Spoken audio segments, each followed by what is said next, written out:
दिल्ली में न्याय पर सियासत हो रही है।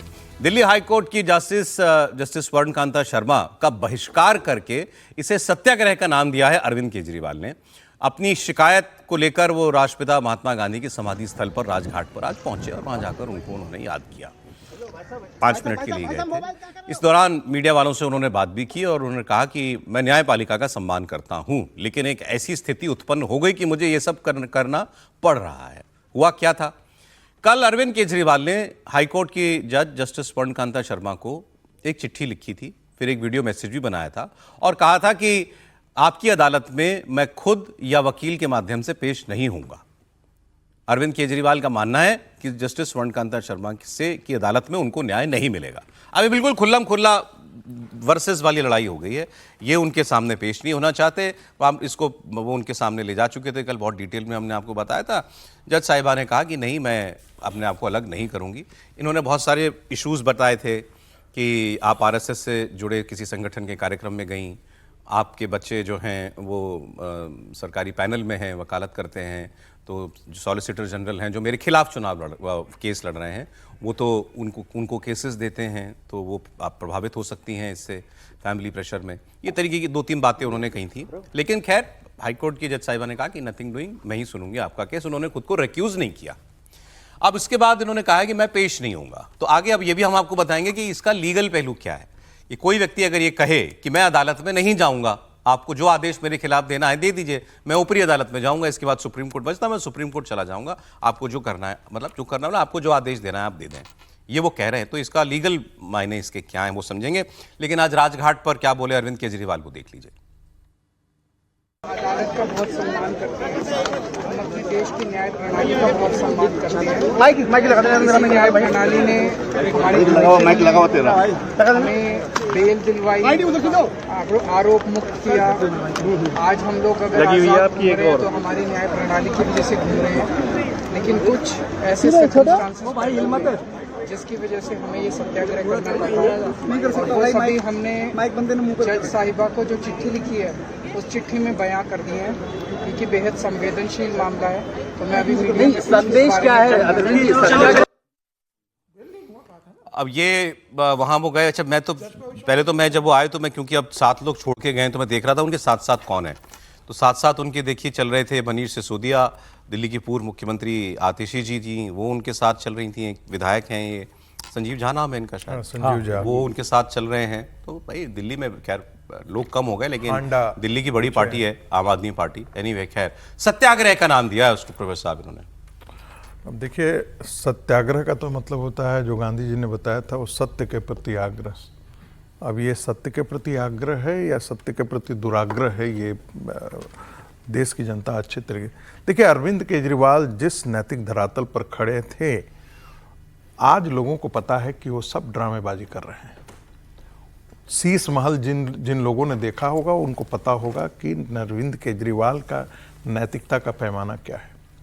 जो व्यक्ति बाहर एक 10 रुपए का कलम लेकर के जाता हो और चप्पल पहन करके और मारुति वैगन आर में घूमता हो और कहता हो कि हमको कुछ नहीं चाहिए, और वो दुनिया का सबसे बड़े अयास की तरह रह रहा हो मुख्यमंत्री के आवास में, तो नहीं, हार्श नहीं, अयास ही हम कहेंगे।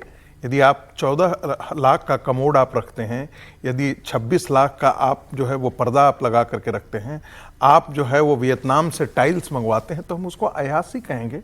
जब कोविड में लोग मर रहा था तब आप अपने शीश महल बनवा रहे थे, तो वो अयास ही कहेंगे। दूसरी बात कि कल जाकर के यदि आप एक अंदाजा लगाइए, कल गवई साहब जो थे वो चीफ जस्टिस ऑफ इंडिया थे, कल जाकर कोई कहता कि हम आपकी अदालत में नहीं जा सकते हैं क्योंकि आपके पिताजी कांग्रेस के नेता थे और आपके पिताजी कांग्रेस ने उनको गवर्नर बनाया था। आपका पूरे जो सुप्रीम कोर्ट के जजों के यदि खानदान यदि निचोड़ा जाएगा तो आपको पता लग जाएगा। एक चीफ जस्टिस थे, उनके एक बारे में कहा जाता था कि जो केस देख रहे थे अरविंद केजरीवाल का, उनके वकील के साथ वो बहुत दिनों तक विदेश में भी थे। तो कहा जाए कि भाई आप लोगों के तो पहले से सेटिंग हो रखी है, तो आपके अदालत में तो इस वकील को होना नहीं चाहिए, ये वकील आपने खड़ा किया है तो आपको नहीं होना चाहिए, इस केस की सुनवाई नहीं करनी चाहिए। सबसे ज्यादा मतलब दुनिया में आश्चर्य करने वाला कि एक व्यक्ति को जेल से चुनाव बाहर ठीक है, आकर के चुनाव प्रचार कर रहे हैं, तब तो लोगों ने नहीं कहा था, खुल करके कहा था कि ये तो खुला जो है वो एक ढंग से अपने जुडिशियल इसको आप नाटक नौटंकी मान रहे हैं ना, ये जो वही कर सकते हैं। पूरा शुद्ध समीर जी, नौटंकी समीर जी। और सातिर क्रिमिनल जो करता है ना, शातिर क्रिमिनल का माइंड है अरविंद केजरीवाल का। जी देखिए बहुत खतरनाक है। अरविंद केजरीवाल को अगर जज के ऊपर भरोसा नहीं था, आपने अपील की कि भाई मैं आपके इस पर सुनना नहीं चाहता हूं, जज ने आपकी पूरी बात सुनी, उसकी वीडियो रिकॉर्डिंग भी बाहर किस तरीके से लाई गई, किस तरीके से सोशल मीडिया पर चलाई गई, और जज ने जब पूरा सुनने के बाद कहा कि नहीं, इस केस से मैं नहीं हटना चाहती हूँ और आपके केस को मेरिट के आधार पर मैं तय करूंगी, भले ही आपने मुझ पर जो आरोप लगा उसके बाद भी मैं मेरिट के आधार पर तय करूंगी। उसके बाद इस मामले पर अरविंद केजरीवाल को खत्म कर देना था। लेकिन अरविंद केजरीवाल इस मामले को वहां तक राजनीतिकरण करना चाहते हैं कि कल ऐसी स्थिति उत्पन्न हो जाए कि कोई भी जज अरविंद केजरीवाल के खिलाफ पर्याप्त सबूत और साक्ष्य होने के बाद भी उनके खिलाफ जजमेंट देने से डरे कि बाहर मार्केट में अरविंद केजरीवाल ने यह परसेप्शन बना दिया है कि मेरे खिलाफ तो सारे जज पहले से तय कर चुके हैं कि अरविंद केजरीवाल को दोषी बनाना है। तो अब जजों के ऊपर एक किस तरीके से दबाव बना रहे हो, पूरी जुडिशरी को आप इस तरीके से कटघरे में खड़ा कर रहे हो। मुझे लगता है अरविंद केजरीवाल एक बहुत गलत परिपाटी की शुरुआत कर रहे हैं। इस तरीके से आज अरविंद केजरीवाल कर रहे हैं, अब कल तो मनीष दूसरा सिसोदिया ने भी किया। करें, वो तो खैर मनीष सिसोदिया उनकी पार्टी के, वो तो करेंगे। कल कांग्रेस का कोई लीडर बोल देगा, कोई भारतीय जनता पार्टी का लीडर बोलेगा। आप इस तरीके से करोगे तो जुडिशरी क्या करेगी? मुझे लगता है कि पूरी जुडिशरी सिस्टम पर आप अविश्वास बता रहे हैं। मुख्यमंत्री जो खुद जनता की अदालत में हार चुका है, उसको ठुकरा दिया है, वो ये कह रहा है कि अच्छा चलिए मुझे ठीक भरोसा नहीं है। ठीक ये बहुत दुर्भाग्यपूर्ण अब इसमें आगे क्या होगा ये एक सवाल है ना। भी केस तो जाएगा, केस तो गया हुआ है, केस की सुनवाई जस्टिस वर्णकांता शर्मा करेंगी। केजरीवाल जी ने कहा मैं नहीं जाऊंगा, नहीं जाएंगे। उन्होंने कहा मेरा वकील भी नहीं जाएगा, फिर क्या होगा? अब ये कोई सीनियर वकील ही बता सकता है। सुप्रीम कोर्ट के सीनियर एडवोकेट और देश के पूर्व सॉलिसिटर जनरल रह चुके हैं सिद्धार्थ लूथरा जी, उनकी बात मैं आपको सुनाता हूं। उन्होंने कहा कि अरविंद केजरीवाल सुप्रीम कोर्ट जाना चाहते हैं, ये ठीक है, लेकिन कोर्ट अगर वो वकील नहीं भेजेंगे तो कोर्ट वकील देगा, ये कोर्ट की जिम्मेदारी है। होते हैं बहुत से लोग होते हैं जो कोर्ट वकील का अफोर्ड भी नहीं कर सकते, बहुत से लोग ऐसे होते हैं, फीस नहीं दे सकते, उनके लिए भी वकील अदालत देती है। तो वो उन्होंने कहा आप नहीं देंगे, वकील तो आएगा। दूसरी बात उन्होंने एक और कही, उन्होंने कहा अरेस्ट वारंट भी आ सकता है। वो थोड़ी समझने वाली बात है, सुनते हैं सिद्धार्थ लूथरा जी।